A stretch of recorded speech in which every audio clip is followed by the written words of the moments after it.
हाल के कुछ दिनों में ऐसी खबर आई है कि पाइन लैब्स, ज़ेप्टो, मीशो जैसी नए जमाने की नवीनतम स्टार्टअप कंपनियां भारत में अपना मुख्यालय स्थानांतरित करना चाहती हैं।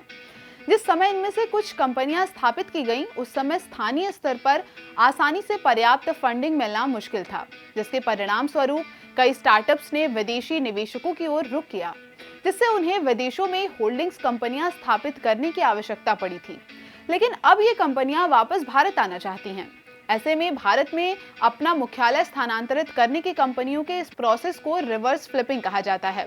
क्या है ये और इसके नुकसान और फायदे क्या हैं, ये हम आज के अपने इस वीडियो में जानेंगे। सबसे पहले बात करेंगे रिवर्स फ्लिपिंग की कि ये है क्या।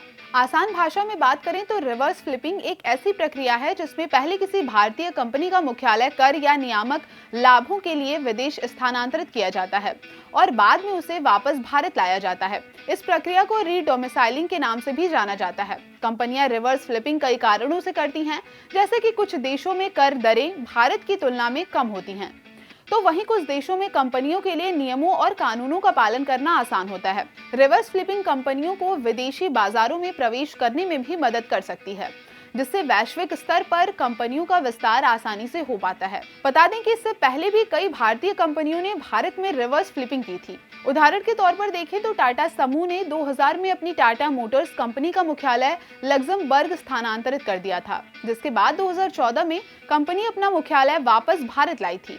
वहीं हिंदुस्तान यूनिलीवर ने 1993 में अपनी मुख्यालय नीदरलैंड स्थानांतरित कर दिया था, जिसके बाद 2018 में कंपनी ने अपना मुख्यालय वापस भारत में बनाया था। कंपनियों के भारत में रिवर्स फ्लिपिंग करने के कई कारण हो सकते हैं, जिनमें से कुछ प्रमुख कारणों की बात करें तो भारत दुनिया की सबसे तेजी से बढ़ती अर्थव्यवस्थाओं में से एक है, जिसके कारण यहाँ व्यापार करने के लिए बहुत सारे अवसर उपलब्ध हैं। कंपनियां इस बढ़ती हुई अर्थव्यवस्था का लाभ उठाने के लिए भारत में वापस आना चाहती है। भारत में कुशल और सस्ते श्रम की उपलब्धता होना भी एक बड़ा कारण है, जो कंपनियों के लिए बहुत फायदेमंद हो सकता है। वैश्विक प्रतिस्पर्धा के कारण कंपनियों को अपनी लागत कम करने और अपनी दक्षता बढ़ाने की आवश्यकता है। भारत में रिवर्स फ्लिपिंग करके कंपनियां इन दोनों लक्ष्यों को आसानी से प्राप्त कर सकती हैं। दरअसल रिवर्स फ्लिपिंग की प्रक्रिया में 3 चरण शामिल हैं, जिसमें सबसे पहले कंपनी अपना मुख्यालय किसी विदेशी देश में स्थानांतरित करती है, जिसके बाद कंपनी उस देश की कानूनों के अनुसार एक नई कंपनी बन जाती है। उसके बाद कंपनी अपना मुख्यालय वापस भारत लाती है। रिवर्स फ्लिपिंग के कई फायदे और नुकसान भी हैं।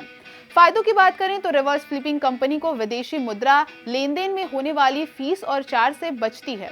जब आप भारत में रहकर विदेशी मुद्रा में खरीदारी करते हैं तो आपको लेन देन शुल्क और विनिमय दरों के कारण अतिरिक्त भुगतान करना पड़ सकता है। रिवर्स फ्लिपिंग से इन अतिरिक्त खर्चों से बचा जा सकता है। ये अधिक सुरक्षा प्रदान करती है। जब आप भारत में रहकर विदेशी मुद्रा में खरीदारी करते हैं तो आपको अपनी वित्तीय जानकारी विदेशी कंपनियों के साथ साझा करनी पड़ सकती है। रिवर्स फ्लिपिंग से आप अपनी वित्तीय जानकारी को भारत में ही सुरक्षित रख सकते हैं।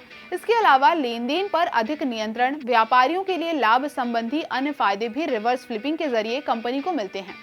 वहीं इससे जुड़े नुकसानों की बात करें तो ये एक जटिल और काफी महंगी प्रक्रिया है। ये ध्यान रखना महत्वपूर्ण है कि रिवर्स फ्लिपिंग एक जटिल प्रक्रिया है और इसमें कई कानूनी और नियामक मुद्दे शामिल हैं। कंपनी को रिवर्स फ्लिपिंग करने से पहले सभी पहलुओं पर ध्यान से विचार करना चाहिए। हालांकि रिवर्स फ्लिपिंग भारत के लिए एक महत्वपूर्ण विकास है। ये भारत की अर्थव्यवस्था को मजबूत बनाने और भारत को एक वैश्विक व्यापारिक शक्ति के रूप में स्थापित करने में भी मदद करेगी।